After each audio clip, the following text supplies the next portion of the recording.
just seems to be a lot happier since he came. My mother's here and it's like a companion for her, like, you know, she's come out of herself since he's come here and seems happy in herself. When they arrive, when you see the big smile on their faces and you know they're happy and that you're doing the right thing, you know, that they're happy to come to you, it's just wonderful. It's such a good feeling.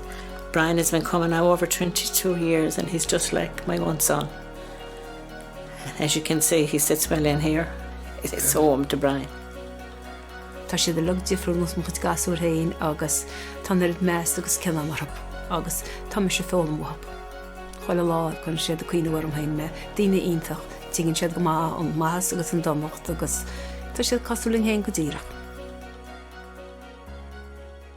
As time went by and you get to know them, you know, by the end of it you wouldn't be without them.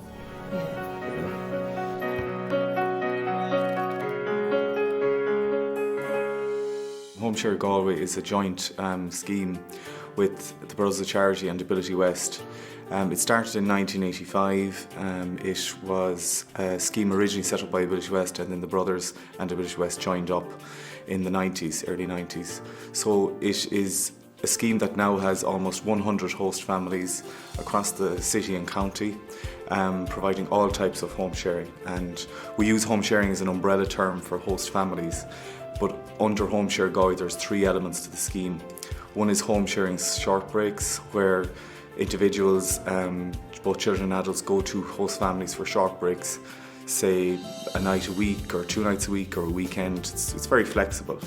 Then we have contract families, where we have families providing support to individuals with higher levels of needs, such as physical and intellectual disability, autism behaviours that challenge potentially, and they provide breaks to individuals for under a contract basis for 10 to 16 or 20 nights per month. So some of these families, contract families, would have adaptations in their home, tracking for services that require hoisting, adaptations, you know, to their bathrooms and things like that. The other element then is shared living, which is basically a person with a disability living with the host family on a full-time basis. So it's like fostering for adults with an intellectual disability. We were away on holidays with the family and we met a couple of young boys with special needs, very severe special needs, and one of them took a shine to me. And the mother came over and she said, that's very rare, he's never interested in going over to people or meeting or communicating with them. So then I got home and I said to Colin, I said, I'd love to do something with special needs children, or just because all my kids were at school full time. He's just settled in so quickly, and we all settled in with him. Like, we got to know him very quickly, whereas when I met him first I thought, I wonder will I be able, you will always doubt yourself, doubt your abilities, but that's normal. If you didn't, well, there'd be something wrong. And then within the first few nights he was out, I kind of thought, oh, I did that very fast now this time. And you learn, you just learn. And it's just such an achievement, not an achievement, but you feel so, I don't know, happy. The benefits are endless. I mean, our own children are very, very understanding of other kids with special needs. You could walk in with 3 arms, they probably wouldn't notice. So it's great for them. Like for my kids, it's really more benefit, because sometimes I see they are the one who support Tracy more than me, because Tracy have choice in the house. If she choose, is Nisi who have to support her that day. So Nisi, she's the one who, maybe she choose her to do her hair, maybe she choose Nisi for food spa that day, maybe she choose Yasmin Nico for cinema that day, maybe she will choose this one to make with her dinner. You see, I'm very happy, because that is also my kids are learning to take care of others people, to support others people. I'm very happy for that. You can make a difference to someone else, basically, and you're quite aware of the fact when your own children are ill or up all night, they get over it. Whereas with many of these families, they have nobody to hand their kids back to. They have no support. It's good for the parents, because it's a break from really hard work, and they can relax and do something special, which we might take for granted. Jump in the car and go down and get a takeaway. For them to do it would be a major expedition nearly, because anything could happen en route. So they don't have that worry for a couple of days and they can relax. You blend it up with your own daily lives. So we weren't going to take on something that was going to be an enormous effort because we had to get on with our lives. So through the rigorous matching process, they managed to get somebody that would suit us. As for our family, Niall has suited 100%. We couldn't say any less because Mam lives in the house with us, and they're just like twins. You know what I mean? They're great companions to one another. She's very relaxed. Niall is very relaxed. You know, and there's a great bond between Grandma and Niall in the house, with everybody, but more so between them. And the match is just 100%. We couldn't have gotten any better. Every member of the home sharing team would feel that the matching process is the most important aspect of home sharing. We look to the skills, the interests, the needs of the individual, and we match them with a family that would be able to meet those needs.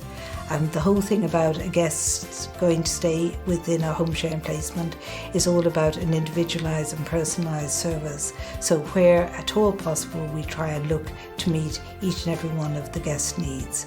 And one of the important things too is to keep the person within their own location and within their own community. There's always somebody there for us. Yeah, true. And Caroline and Kieran are the two best. Well, they're here yesterday. Sheila, they were here yesterday. Mm-hmm. And they're always there when you phone them, and if you phone them or text them, they're right back to you. Mm-hmm. And you always know that that's there, even if you don't want it.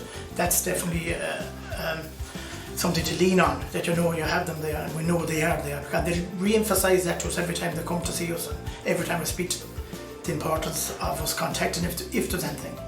Beds would be provided, the manual hoist, and we were trained how to put them into bed and how to do a lot of manual handling with them and like that. And a lot was around the care of them, and if we needed anything, how social work was always would be there to answer any questions and things like that. They were very supportive in it. We had to widen the door going into the room, knock the wall and put in a sliding door, because one of the wheelchairs was fairly long. And we also had tracking fitted in the room and in the bathroom. And we had ramps fitted outside, just for ease of wheelchairs. Rud bháin bhíle réise cham an siomar falca, because ní ra sé sáhaid sa le hí. Dína bheith fannacht am choiríide, go mór dína le lag intinach nó le said ní bheith sé sáhaid sa. So bhí ar ma ar háart le agus bheith seabhar choristeach, falca choristeach meach sé ná siúlaisteach an, ceanna bhí agam, hána bhí seos cían an bet. Agus dar me harta sin agus tá sé anchomportachanis agus ban mu dean sásta sanis bin chulogna bra comportacha. I create little projects so that they can, even though physically they might be challenged, but they enjoy the part of doing it with you, like sowing onions, potatoes, making a birdhouse, which we did. We drew up the plans for it, cut the timber another day, installed it another day, and he went back to school and he said he did all the work himself. So it's when that happens, it's quite enjoyable. Like, it takes them to another level of meeting people and doing something out of the ordinary, and they get used to it, and they're out in the world, and they're not confined in their own house or environment. We're always outdoors during the summer, and the farms are busier. He loves looking at the machinery work and all that sort of thing, We feed the animals, we feed the hens, and we feed the horses, and we bring in the turf, and we go for walks. For us here in Oldfield, we see it as a very positive experience for Brian. In Oldfield Group Home, there's 5 individuals living in the house, so it's a very different environment to a normal home family setting. Brian is on the autistic spectrum, so his daily routines are very important to his life. He really likes everything to run the way he wants it to run for himself. Brian comes in Friday evening and he says, I'm home, darling. And he hits for the fridge to check it, see what kind of anything missing, the yogurts, are his favourite yogurts there. He checks the cupboards then to see his fig rolls are there. He straightens up the cans and the tins. He goes to the hoppers to check the toilet rolls, so that we have a good stock of toilet rolls. And those are the things like he does every time he comes. But on the whole, it's easy to keep Brian happy because he's very much at home here. He's here so long. They're going from a home to a home, and that is a huge benefit. I moved in here with them. With you and Geraldine? Yeah. Okay. Maybe a couple of years ago, was it? It is 2 years ago, Joe. 2 years ago. Okay, and how's that going for you? Mighty, not a bother now. Okay. I'm happy here with them. Are you? Great. And what kind of jobs do you do when you're here, Joe? Bringing out the bins and bringing the clothes in, bringing the clothes in from the line. Okay. And doing everything. What time do you get up in the morning? 10 o'clock, half 9, 20 to 10, quarter to 10. And Jimmy had the shower before me and then I had the shower after. And I had new shirt on me and everything. And I dressed myself in my own room in Pivot. I would say if you're trying something new, do trust the matching process. They do know what will suit you best. They do know what's right. And give it time. Don't be afraid of it, yeah. Be careful.